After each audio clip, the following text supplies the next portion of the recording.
பதவிக்காலம் முடிந்தும் ஆளுநராகவே தொடரும் என் ரவி 2026ஆம் ஆண்டு வரை நீடிக்கிறாரா? தமிழ்நாடு ஆளுநர் என் ரவியின் பதவிக்காலம் கடந்த மாதமே முடிவடைந்த நிலையில் அவரை மாற்றுவது தொடர்பாகவோ அல்லது அவரே தொடர்ந்து நீடிப்பார் என்பது போலவோ குடியரசுத் தலைவர் மாளிகை இதுவரை எந்தவிதமான அறிவிப்பும் வெளியிடப்படவில்லை. நாகாலாந்து ஆளுநராக கடந்த 2019இல் நியமிக்கப்பட்ட என் ரவி 2 ஆண்டுகள் கழித்து தமிழ்நாட்டின் ஆளுநராக மாற்றப்பட்டார். அரசியலமைப்பு சட்டத்தின் அடிப்படையில் ஒரு ஆளுநரின் பதவிக்காலம் 5 ஆண்டுகள் என்ற நிலையில் நாகாலாந்து, தமிழ்நாடு ஆகிய 2 மாநிலங்களில் ஆளுநராக பணியாற்றிய என் ரவி அந்த 5 ஆண்டுகளை நிறைவு செய்துவிட்டார். ஆனாலும் அவரே இன்னும் தமிழ்நாட்டின் ஆளுநராக தொடர்கிறார். சமீபத்தில் ஜார்க்கண்ட், மகாராஷ்டிரா, தெலுங்கானா, புதுச்சேரி உள்ளிட்ட மாநிலங்களுக்கு புதிய ஆளுநர்களை நியமித்த குடியரசுத் தலைவரின் உத்தரவில் தமிழ்நாடு ஆளுநர் குறித்து எந்த அறிவிப்பும் இடம்பெறவில்லை.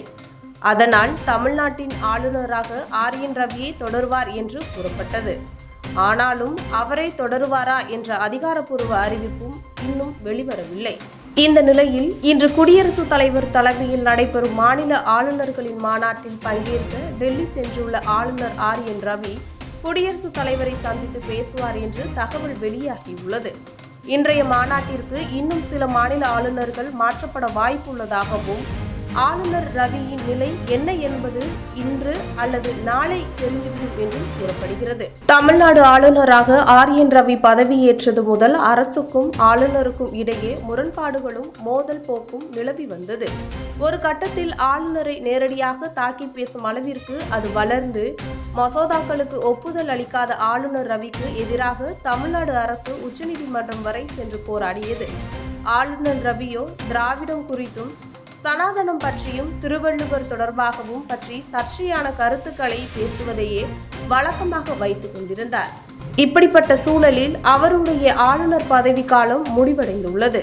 ஆனால் இன்னும் ராஜ்பவனை விட்டு கிளம்பாத என் ரவி குடியரசுத் தலைவர் எந்த உத்தரவையும் பிறப்பிக்காத நிலையில் அவரே ஆளுநராக தொடர்ந்து வருகிறார். தமிழ்நாடு அரசு இந்த விவகாரம் தொடர்பாக குடியரசுத் தலைவருக்கு கடிதம் எழுத திட்டமிட்டுள்ளதாக கூறப்படுகிறது. இந்த விவகாரம் குறித்து ஆளுநர் மாளிகை வட்டாரங்களில் விசாரித்த போது என் ரவியை தொடர்ந்து ஆளுநராக நீடிக்க வாய்ப்பு உள்ளது என்று தெரிவித்தனர். மேலும் அவர் மாளிகையை விட்டு கிளம்புவதற்கான எந்த சிறு நகர்வுகளும் தெரியவில்லை என்றும் தெரிவித்தனர்.